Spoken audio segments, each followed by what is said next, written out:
Hey everybody, Russ here. You sure will feel better. Get up off of that thing. I am back like James Brown, courtesy of the Walter Williams YouTube channel over there. Thank you, Walter. And thank you, James. Love that stuff. Man was hardest working man in show business, as he used to say. And certainly, I've enjoyed his music for decades. So, in this video, let's get started. Over to our PowerPoint because I want to talk about the keys to success. And we'd better get going here because, Pee Wee Herman's dead and I'm not feeling so good myself. So let's not waste any time here. Let's open up our PowerPoint and let's talk about the keys to success for a child with ADHD. I often have parents ask me about this because they're concerned about the outcomes. They've seen the results from our studies as described in my trade book, Taking Charge of ADHD, or maybe they read my book, 12 Principles for Raising a Child with ADHD, which is what this brief presentation is based upon. And they want to know, what can we do to help overcome these risks? So I'm going to try to cover that in this video very briefly, because there are a lot of success stories out there of people with ADHD. We don't need to go to Albert Einstein or Thomas Edison or Winston Churchill. Those are historical diagnoses. That's very unreliable. I don't do that sort of thing. We have plenty of success stories in today's environment to encourage children and teens with ADHD to show that you can, in fact, be successful despite having this disorder. And if you Google ADHD success stories, you will find a lot of them, from Simone Biles to Ty Pennington to Glenn Beck to a number of athletes to Justin Timberlake and especially Adam Levine from Maroon 5 as well as from his TV show. There are a lot of sports figures out there, most recently Charlie Hull, the women's golfer, in addition Bubba Watson, earlier Payne Stewart. So a lot of people out there have succeeded with ADHD. And when we look across their histories and we read some of the interviews from their parents, and when we looked at my longitudinal study of ADHD children, at the ones who turned out well, that is, may have been in remission, maybe not, but who seemed to be doing pretty good when we followed them up in late adulthood, we were able to deduce a lot of information that I could distill down to these key principles for parents to consider. So let's begin with the formula for adult success with a child with ADHD. And one of the things that these interviews of these parents and of these successful adults tell us is that crucial to them was the support of loved ones throughout their childhood and adolescence. Somebody was in their corner all the time. Take Michael Phelps, for instance, the most successful swimmer in Olympic history. Michael is classically ADHD and his mother has been aware of that since he was quite young. She was an assistant principal at a school. She helped him arrange structure in his classroom. She kept him structured as well with her own schedule for him in the pool. But Michael, to this day, credits his family, particularly his mom and his sisters, for helping him with his success story. And when you hear the interviews from other success stories parents, you hear the same thing. And that is loved ones were crucial at supporting this individual no matter what. Also, the individual, sometime in adolescence or adulthood, had come to accept ADHD as a neurogenetic disorder that affected them. And parents had to accept that as well, not define it out of existence, not refer to it as some superpower, but understand that this child has some deficient cognitive abilities related to self-control and executive functioning, and we need to be able to work with that. And the adult success stories say the same thing as well. Adam Levine has a video on YouTube called Own It, in which he talks about this crucial aspect of accepting and owning your disorder. And then let's move on and deal with that. But you won't deal with it effectively if you deny it, if you distort it, if you refer to it as some kind of gift as opposed to the disability that it can be if you don't do anything about it. So accepting ADHD by both the family members and the successful adult, also a key to success.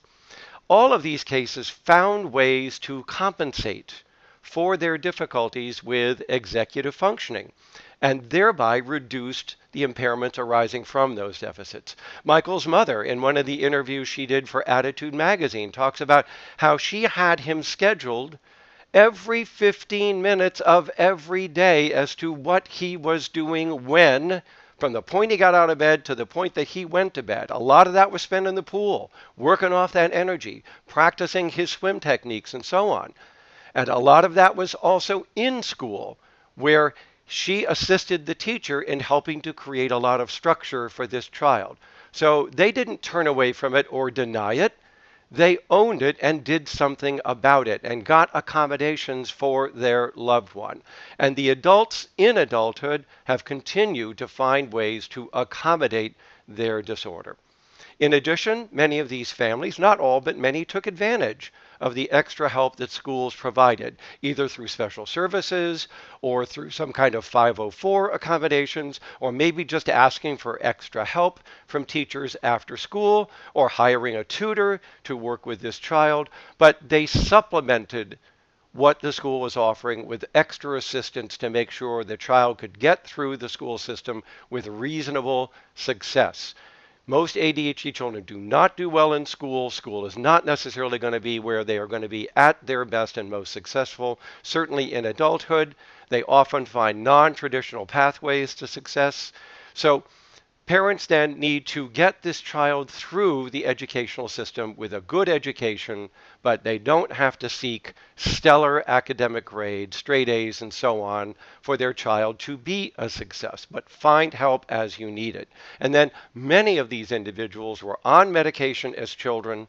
Their parents did not shy away from it, but used it as one more piece of the intervention package they put together. And then as these individuals became adults, like Adam, even though he drifted away from taking medication, he came back to it in his adult years, understanding that he needed assistance. He had become very successful. He had a lot on his plate, a lot of business issues and products, as well as his TV show and his band. And therefore, he needed to be able to manage this. And that took him back to his physician and back on medication. So these are some of the things that families can do to help. But then there are some additional keys to success to look for. Number one, identify your child's strengths. We certainly know about their deficiencies, their problems, their impairments. We don't want to know that. What we want to know is, what are they good at? What is their area of unusual ability? It's usually something non-traditional, not school related. It might be in the performing arts. It might be in the visual arts. It might be like Adam in music. It might be like Charlie Hull or Bubba Watson. It might be in sports. It might be like Simone Biles in gymnastics. It could be like many actors and actresses. It might be in technology or in photography or in the culinary sciences. There's a lot of non-traditional pathways out there for ADHD children to succeed in. Find your child's strength, identify that, and then promote its further development. Make them more competent in these aptitudes, even if they're non-traditional. Excuse me. You're right, I do have a cold, by the way. Thank you, subscribers, for noting that in last Saturday's video, but I'm almost over it. Thank you very much. Identify area resources within the community that can help you further promote that strength. Michael Phelps' mother went to the Baltimore Swim Club, found one of the best swim coaches in the U.S., got Michael into that program for his early training. That was wonderful. He even followed this coach when he moved to the Midwest to become his assistant and continue his coaching and training. There are lots of ways to do that sort of thing. So it just means parents trying to find whatever community resources exist to support what probably is a non-traditional aptitude. Also, these parents and family members provided a safety net underneath the individual. They didn't let them fall way down and experience severe consequences, believing that life is the natural teacher or in tough love.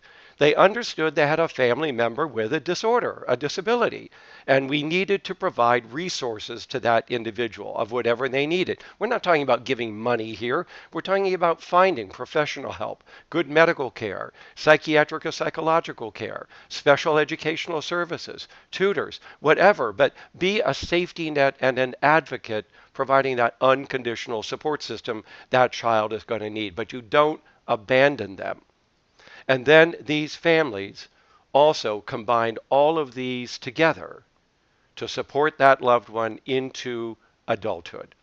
So it doesn't matter who you look at when you Google success stories with ADHD. You will see these kinds of keys to success. And I think that if families will focus more on these issues rather than on school success, got to be good in school, got to be getting it right there, getting straight A's. That's not going to happen. You're all going to be disappointed for most ADHD individuals. Let's find some other pathway to success.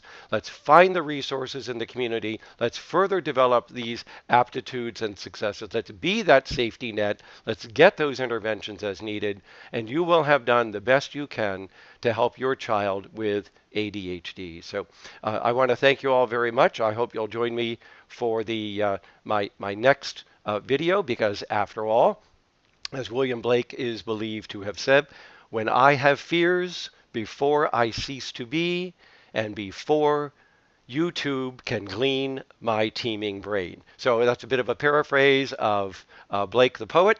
Hope you enjoyed that, and I hope you'll join me again on this channel when we will cover additional comments as well as research stories for those with ADHD. So thanks for joining me. I bet you would never hear in any other video James Brown, Pee Wee Herman, and the likes of William Blake's poetry all combined into a single video. But that's just how loose my thought process is. I know you're asking, does this thought disorder run in my family? Probably not.